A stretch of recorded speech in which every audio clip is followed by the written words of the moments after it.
यौ जीव के आधार।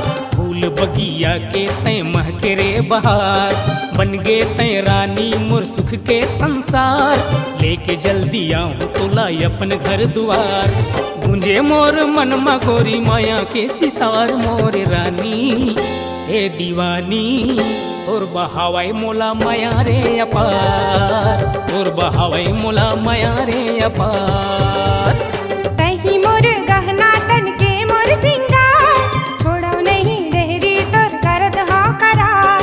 मोर अंतसमा अमृत माया ढार, तोर बिना होगे संगी जीना दुश्वार। माया पाए खातिर मोर दिल है बेकरार। मोर राजा ए दीवाना तोर बहावे मोला माया रे अपार, तोर बहावे मोला माया रे अपार।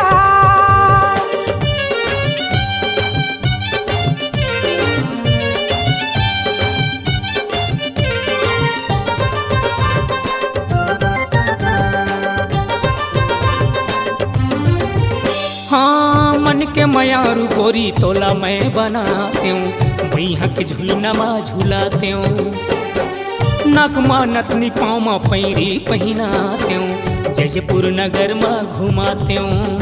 हाँ डोर नहीं टूटे हमर माया की ये डोरी, कांच के खिलौना लोहे फिरत हमर जोही।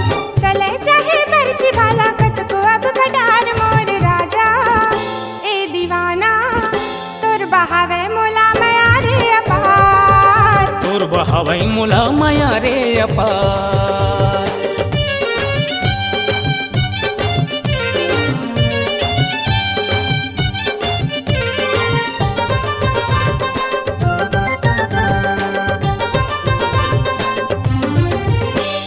सावन के बरसा अब तन लमुर जलाए, धक धक दिल मोर धड़काए।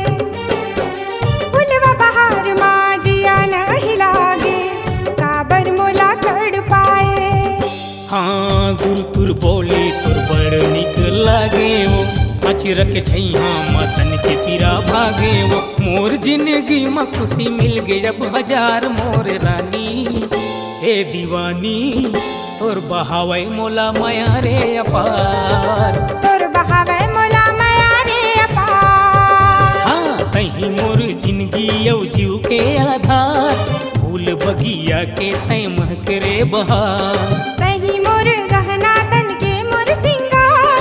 छोड़ो नहीं देहरी तोर करत हो करार। गूंजे मोर मन मगोरी माया के सितार। माया पाए खातिर मोर दिल है बेकरार। मोर राजा मोर रानी तोर बहावे मोला माया रे अपार, तोर बहावै मोला माया रे अपार। तोर बहावे मोला माया रे अपार, तोर बहावै मोला माया रे अपार।